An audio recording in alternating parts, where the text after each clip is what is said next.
Bonjour à chacune et à chacun. J'avais envie de vous reparler aujourd'hui de la méthode OML. C'est une méthode que j'ai eu la joie de présenter déjà 2 fois aux États-Unis.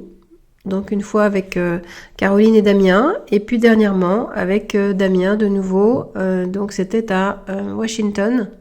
Non, c'était à Miami, je dis des bêtises. En 2024. Donc c'est assez récent. J'ai encore les choses en tête. Et là, c'était un petit peu particulier parce que c'était devant un public bilingue, anglais et puis hispanophone. Et pour moi, c'est joyeux de vous parler de ça. Et puis, là, c'est Caroline qui avait présenté la méthode lors d'un salon spécialisé sur la dyslexie dans le nord de la France. Donc on a eu l'occasion de la présenter à différents publics et puis évidemment elle est utilisée cette méthode depuis sa création. On va bientôt fêter les 10 ans. C'est un ensemble de matériel, comme on les appelle dans notre jargon, des outils pédagogiques, didactiques même. Ils font partie d'une méthode, donc c'est pédagogique, mais ils sont aussi didactiques, c'est-à-dire ce sont des outils qui permettent d'apprendre, de progresser. Et c'est un sujet très important, très sérieux, donc puisqu'il s'agit d'apprendre à lire, à écrire, à coder, décoder des langues. Le matériel est très basique, il faut pas grand-chose, on va dire, et on a avec une équipe pédagogique et notamment justement des orthophonistes. À l'époque, quand j'ai créé cette méthode, on a travaillé pendant 2 ans pour vraiment tout prévoir. Il y a une progression, il y a des jolies images qui sont des photos d'ailleurs en couleur, et on a eu à cœur de prévoir beaucoup de choses. Alors c'est perfectible, j'y travaille tous les jours parce que c'est utilisé, j'ai un retour de la part des enseignants, des écoles, des directeurs et directrices, et c'est ça qui est intéressant, c'est qu'on peut continuer à améliorer encore cette méthode. Alors là, je vais vous présenter les leçons que vous pouvez donner grâce à ce matériel et ces méthodes.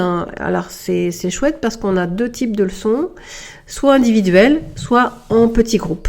Jamais en grand groupe, mais soit un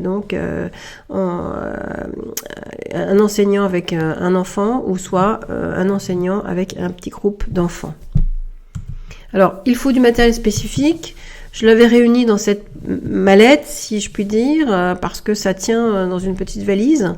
Évidemment, il y a 64 phonèmes, graphèmes, mais ce sont des images qui sont soit accrochées au mur, vous l'avez vu tout à l'heure, ou soit dans des pochettes.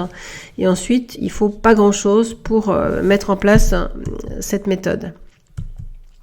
Les cartes, comme on les appelle, vous voyez, si elles sont affichées, les enfants les verront et passeront à côté dans un environnement montessorien, ou alors elles peuvent être donc mises dans des pochettes, soit numérotées ou soit avec le nom, le titre du graphème sur l'étiquette. C'est selon votre choix. Donc c'est du matériel qui est modulable. Et ici, on a une photo d'enfants qui les utilisent en libre service, libre accès dans la classe. Vous voyez à gauche, elles sont accrochées au mur dans un portant spécifique. Donc, on les appelle les cartes, des phonèmes graphèmes, et les enfants peuvent les utiliser donc sur une table, sur un tapis, chez eux. Les orthophonistes peuvent les utiliser aussi sur leur table de travail. Donc, il y a plein de façons de les utiliser. Ici, je vous ai mis une photo parce que dans la pédagogie Montessori, on utilise ce qu'on appelle des alphabets mobiles. Donc, vous voyez, l'enfant va chercher les 2 alphabets mobiles, l'un rouge, l'autre noir, et il va écrire le nom de l'objet ou de ce qui figure sur la photo. Grâce à cet alphabet, ces 2 alphabets. Et puis derrière, en retournant la photo, il aura la correction. Voilà. Après, il y a plein de jeux qui sont possibles. On peut aussi mixer les phonèmes, évidemment. C'est intéressant d'aller chercher les cartes où on entend différents sons. Il y a donc beaucoup de possibilités d'utiliser ces cartes, et je voulais souligner aussi le fait qu'on peut les utiliser à tout âge, Donc, suivant la langue dans laquelle vous l'avez, on peut les utiliser auprès d'adultes. C'est ce qui a été fait. Moi, je les ai utilisés aux États-Unis auprès d'adolescents. Caroline les a utilisés en Angleterre avec des adultes. C'est un matériel qui, encore une fois, est très modulable. Alors, ce que je disais tout à l'heure, c'est qu'on s'est creusé la tête pour réfléchir à suivre et accompagner cet apprentissage d'une langue. Et donc, on a sorti des cahiers avec donc 3 séries différentes, des cahiers pour les gauchers, les droitiers. On va travailler l'écriture, l'orthographe, le vocabulaire, la grammaire, la conjugaison, beaucoup de choses. Donc, ces cahiers sont utilisés, beaucoup utilisés. Ils sont donc là aussi modulables. Vous pouvez directement utiliser la série 3 si jamais vous n'avez pas utilisé la série 2. Bon, évidemment, la série 3, c'est pour les enfants plus âgés. On va retravailler l'orthographe, la conjugaison, la grammaire montessorienne à partir donc toujours d'un phonème et d'un graphème. Donc voilà, on peut aussi uniquement acheter le cahier 1 qui est un matériel de cartes à découper, à plastifier, à mettre, on l'a vu tout à l'heure, dans un portant en tissu accroché au mur. Donc rien ne vous oblige à acheter tous ces cahiers, parce qu'il y en a quand même un certain nombre. Je l'ai dit tout à l'heure, j'avais prévu aussi pour les gauchers et les droitiers. Et puis pour les écoles, je propose un système de fichiers PDF photocopiables. Voilà, là on voit un enfant qui l'utilise. Ça peut s'utiliser, là aussi on l'a prévu, en individuel, et c'est parce que c'est autocorrectif. L'enfant, une fois qu'il a fait son analyse de phrases, il va chercher le cahier correctif et il se corrige lui-même.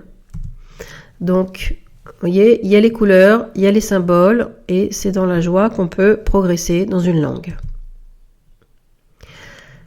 Passons au pupitre syllabique. Donc, c'est un portant en bois avec une paroi en plexiglas, derrière laquelle, ou devant laquelle, on va faire défiler des cartes. Et ça, c'est un petit exercice à faire quotidiennement, pour que l'enfant et les enfants, ou les enfants, mémorisent, décodent, apprennent à décoder les sons des graphèmes. Donc ça, ils aiment beaucoup aussi. On va lever le pouce quand on connaît le mot. On peut faire plein de jeux, et c'est dans la joie que les enfants font ce petit exercice. Il se fait autour d'une table, ou il peut se faire aussi, encore une fois, à côté de l'enfant s'il est tout seul à recevoir cette leçon. Passons au plateau de sable. Donc ça, c'est un matériel complémentaire qui ne demande pas d'acheter chez nous ce matériel. Vous prenez des boîtes, là ce sont des plateaux que vous voyez sur cette photo, des plateaux qu'on va acheter au rayon cuisine, mais on peut utiliser, vous voyez, en face là, les enfants utilisent des couvercles de boîtes de biscuits ou autres. On va utiliser donc du sable coloré de 2 couleurs si possible, parce que ça va créer un contraste, et on va tracer en même temps que les enfants, et 3 fois de suite, en soulignant le phonème graphème et en le prononçant de façon très audible, pour que ça rentre dans la tête des enfants, dans l'oreille, dans la tête des enfants. Donc c'est une méthode qui est très structurée, avec une progression. Je l'ai dit tout à l'heure, on passe en revue les 64 phonèmes graphèmes. Ça se fait à son rythme. Normalement, on doit prendre 1 semaine pour chaque phonème graphème, ou en tous les cas pour chaque phonème. Donc ça peut s'étaler jusque 3 ans, et puis on l'a dit aussi qu'il y avait des séries progressives. On prend le temps vraiment d'apprendre vraiment avec les enfants, aux enfants, voire aux adultes, je l'ai dit tout à l'heure, ces sons si importants de la langue, d'une langue. Donc voilà d'autres photos d'enfants qui sont en action avec ces plateaux. Ils peuvent aller chercher aussi les plateaux et tracer à leur guise ces sons.